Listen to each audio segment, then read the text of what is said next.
एक शांत गांव की बेचैनी।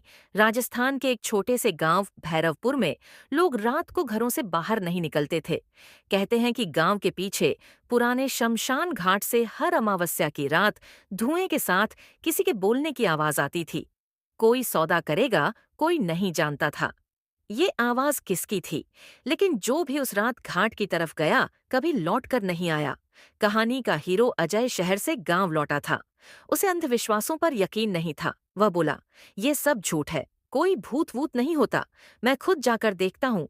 उसकी माँ ने कहा, बेटा, शमशान में जो आवाज आती है वो इंसान की नहीं है, वहां कभी मत जाना। लेकिन अजय ठान चुका था।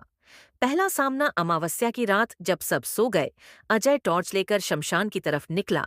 जैसे जैसे वह पास गया, हवा ठंडी होती गई, दिए अपने आप बुझने लगे और फिर वही आवाज आई, कोई सौदा करेगा? अजय ने डर कर कहा, कौन है वहां? आवाज बोली, अगर तेरे अंदर हिम्मत है तो एक आत्मा से सौदा कर सौदे की शुरुआत। अजय ने देखा कि एक काली छाया उसके सामने आकार ले रही है। उसकी आंखें अंगारों जैसी लाल थीं और चेहरा धुएं से ढका छाया बोली, तुझे अमीर बनना है? तेरे घर में कभी दुख न हो तो मुझे बस एक चीज दे दे। अजय बोला, क्या चीज? भूत ने कहा, तेरी परछाई। अजय हंस पड़ा। परछाई ये भी कोई चीज होती है? भूत बोला, सोच ले, आज के बाद तुझे सब मिलेगा। लेकिन बिना परछाई के अजय ने लालच में हामी भर दी। सौदे का असर अगली सुबह अजय ने देखा। उसकी परछाई सच में गायब हो चुकी थी। गांव में सब हैरान थे, लेकिन उसी दिन से उसकी किस्मत चमकने लगी। उसे लॉटरी लगी, शहर में नौकरी मिली और घर में सब खुश रहने लगे। लेकिन रात होते ही उसे अजीब आवाजें सुनाई देती, तू मेरा है, तेरी परछाई अब मेरी है। वह डरने लगा, लेकिन लालच के आगे चुप रहा। भयावह घटनाएं, कुछ ही दिनों में उसके आसपास लोग मरने लगे। पहले उसका कुत्ता, फिर उसका दोस्त और फिर उसकी माँ।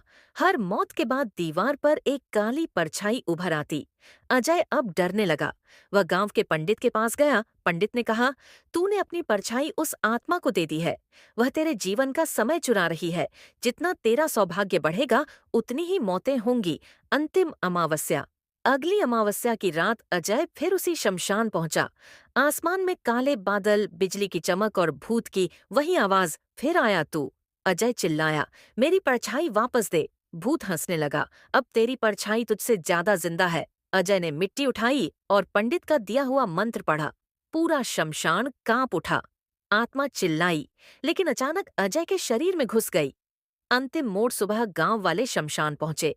उन्हें अजय की लाश मिली, लेकिन उसके पास एक नई परछाई पड़ी थी जो उसकी नहीं लग रही थी।